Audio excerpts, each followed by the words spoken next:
Pontificating on the leaker. Now, I am beginning to wonder from a tactical standpoint whether or not it was, good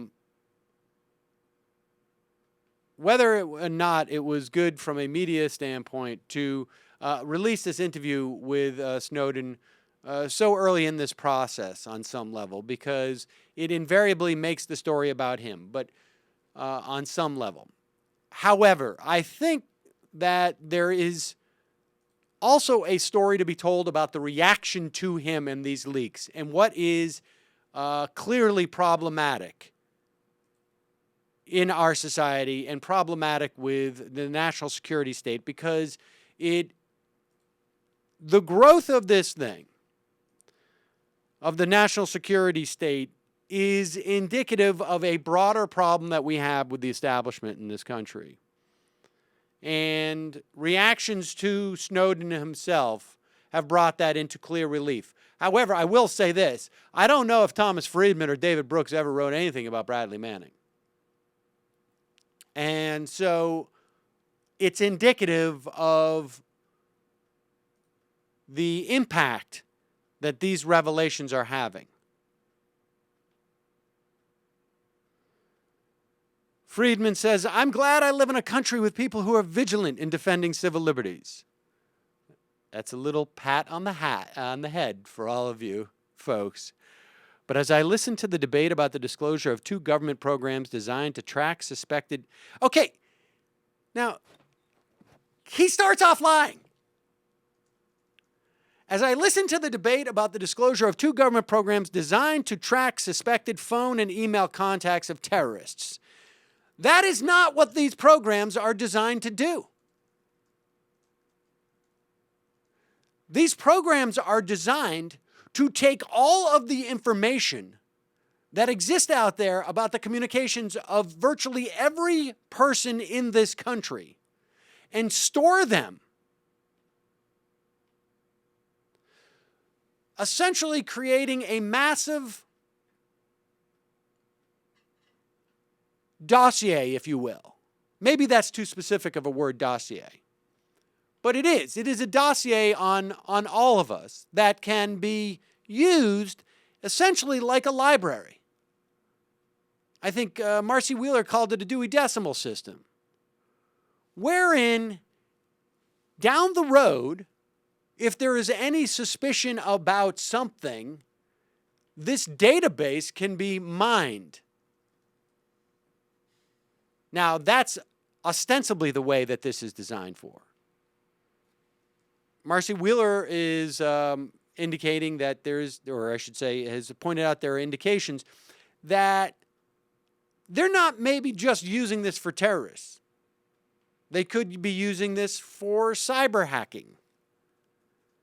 They could be using this for drugs. And as I mentioned yesterday, in the future, we have no idea how it's going to be used. We just know that that database is there.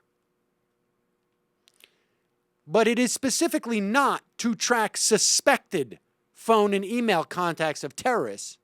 Because if that was the case, you could go to the FISA court and say, this is the suspected terrorist. We want everything associated with that person. But that is not what's going on here. So Friedman can't even get through his second sentence without framing this conversation incorrectly. And it was also more than 2 government programs.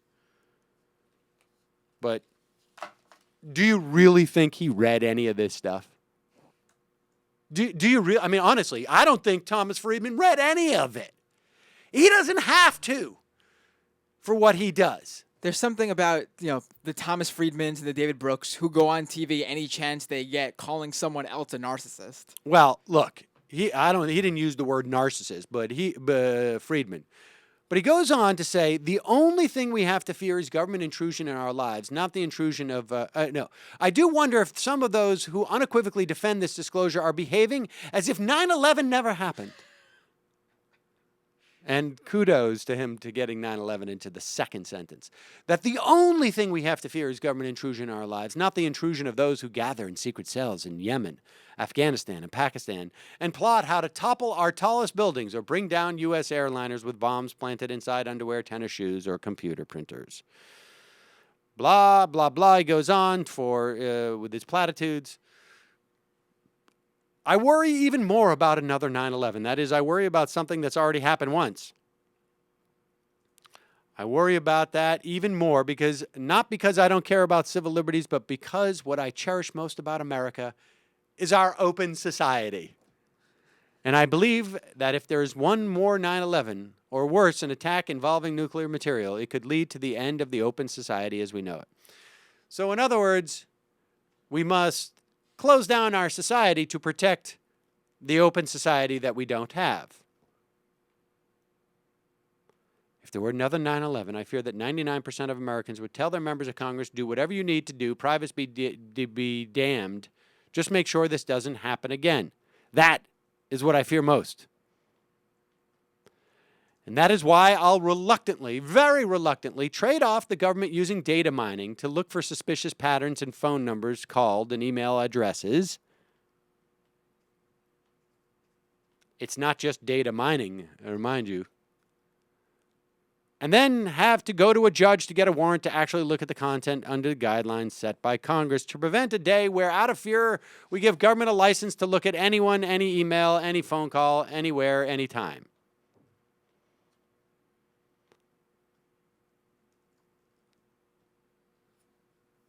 He goes on to talk about Snowden not being a whistleblower. He needed someone to challenge him with the argument that we don't live in a world any longer where our government can protect its citizens from real, not imagined threats without using big data. I imagine he heard that argument somewhere along the line as he worked for the NSA. And then he talks about the David Simon essay. But he goes on to say, we do need to constantly be on guard for abuses, but the fact is that for at least the two last presidencies, we have had no such violation. There hasn't been, according to Thomas Friedman, any abuses of this system. Now, this is just stunning.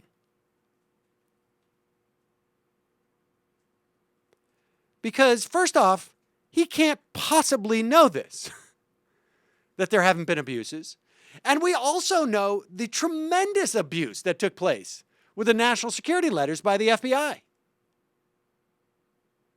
In fact, what we do know is that any time the government has been given this type of blanket authority, they have abused it. Now, in Baltimore, maybe they didn't abuse this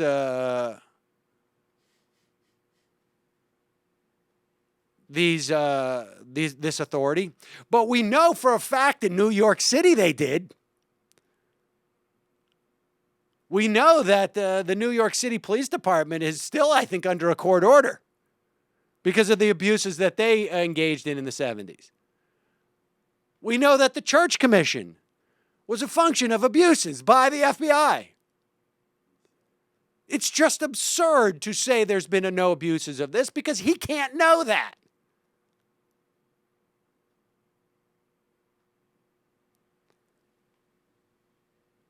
And he doesn't even seem to understand the outlines of these programs either.